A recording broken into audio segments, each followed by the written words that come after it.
को मैं आज पार्ट 4 बना रही हूँ फॉरबिड एंड फॉरगिव का, क्योंकि ये वर्ड जितना छोटा है उतना ही बड़ा है इसके बारे में बात करने का।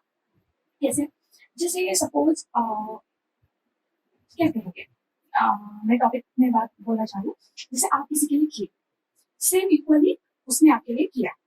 जैसे आप किसी के कुछ भी फंक्शन था तो आप उसको सपोज मान लीजिए 500 का एक, मैं पैसे के ऊपर नहीं बोल रही, मैं जस्ट एग्जाम्पल दे रही हूँ कि आपने उसको कुछ दिया, वो रिटर्न में आपको दिया।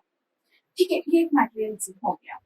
आप किसी को लव एंड केयर दिए लेकिन उसने आपको वापस उतना नहीं दिया, तो क्या होता है? दिया ही नहीं तो आप क्या कर सकते हैं? आप छोड़ेंगे तो इसके सामने।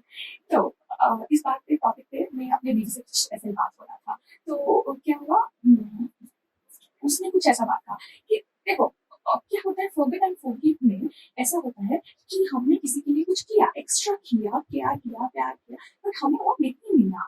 तो इसका मतलब वो तो नहीं ना हम उसको फिर कर्ज करेंगे कि अरे उसने मेरे साथ ऐसा नहीं किया, मेरे साथ बुरा किया, खराब किया। शायद उसमें भी हम लोगों के लिए कुछ लेसन है। कोई हम लोग को छोड़ के गया, ठीक है, तो क्या हुआ? वो हम लोग का कोई लेसन सीखने का था कि हम लोग कैसे सस्टेन करेंगे। किसी के लिए हमने किया बट उसने नहीं किया, फिर भी हम लोग को ये चीज बुरा क्यों लगता है कि उसने नहीं किया? चलो ठीक है, हम लोग के पास वो कैपेबिलिटी है कि हम किए, उसके पास नहीं था या करना नहीं चाहता था, वो सेल्फिश हो सकता था, हुआ होगा या वो हो रहा है, जो भी वो डिपेंड करता है। तो वही चीज हो जाता है ना, तो फिर हम लोग को कर्ज क्यों करने लगते हैं? जब हम कर्ज करते हैं और वही पॉइंट को पकड़ के बैठते हैं, अरे उसने मेरे साथ बुरा किया तो उसके साथ क्यों नहीं बुरा हो रहा है, उसके साथ बुरा क्यों नहीं हो रहा है, ये सब बात बोल के हम लोग क्या करते हैं? सबको पता है कि लॉ ऑफ अट्रैक्शन क्या होता है। जब लॉ ऑफ अट्रैक्शन है, लॉ ऑफ लव है, और बहुत सारा चीज है, लॉ ऑफ मैनिफेस्टेशन है, जैसे ये सब लॉ है। हम लोग बोलते हैं क्या क्वांटिक, सॉरी कौन सा लॉ है मैं बोलती हूँ, थर्ड लॉ होता है, उसमें भी यही है ना, इक्वल। जो इक्वल हम लोग भेजते हैं वही वापस आता है। वो बस एक थ्योरी नहीं है, वो हर जगह पे हम लोग बोलते भी हैं, बट हम लोग बोलते हैं उस बात को ध्यान से सुनने का, समझने की कोशिश नहीं करते। Equal action have the opposite reaction. इसका मतलब यही है कि आप जो भेज रहे हो वापस वो आपको आएगा। ये बात आप लोग को समझना है, बस थ्योरी के हिसाब से पढ़ना नहीं है। हम लोग जो पढ़े हैं, बहुत कुछ चीज है जो हम लोग अपने लाइफ में यूज करना चाहिए। जो हम लोग अगर नफरत भेजते हैं, किसी के बारे में बददुआ भेजते हैं, वो रिटर्न हम लोग के पास आता है। तो इसीलिए कभी भी किसी ने आपको खराब किया है तो ये आप सोचिए कि भगवान आपको टेस्ट कर रहे हैं। मैंने और एक बात बहुत पहले और एक वीडियो में बोली थी, जो मेरे पापा हमेशा बोलते हैं, जो एक खेती होता है, जो अच्छा दाना देता है, उसमें ज्यादा खुदाई होता है। तो अगर जमीन, धरती माँ अगर रोना शुरू करे कि मुझ में ही क्यों खोद के खाना जमाते हैं और मुझ में ही क्यों खोदाई होता है, मुझे ही क्यों तकलीफ होता है, तब तो हम लोग खाना नहीं खा सकते हैं ना।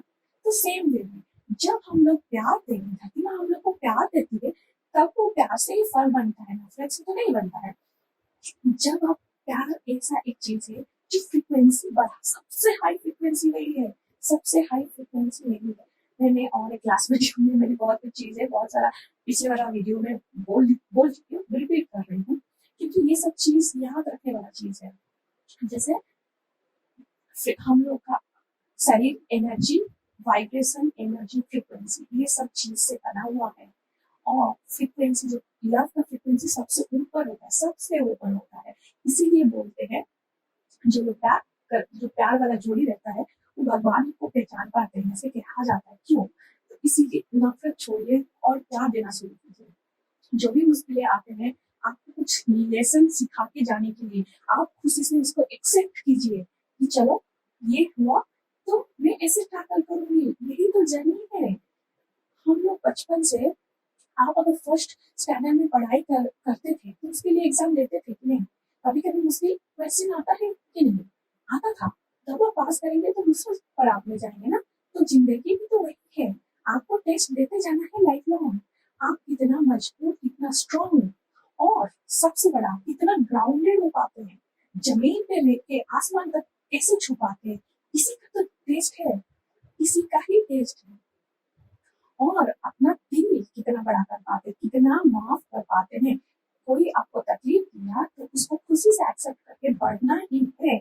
बढ़ने का नाम ही है लाइफ, बढ़ने का नाम ही है life. So thank you for watching this.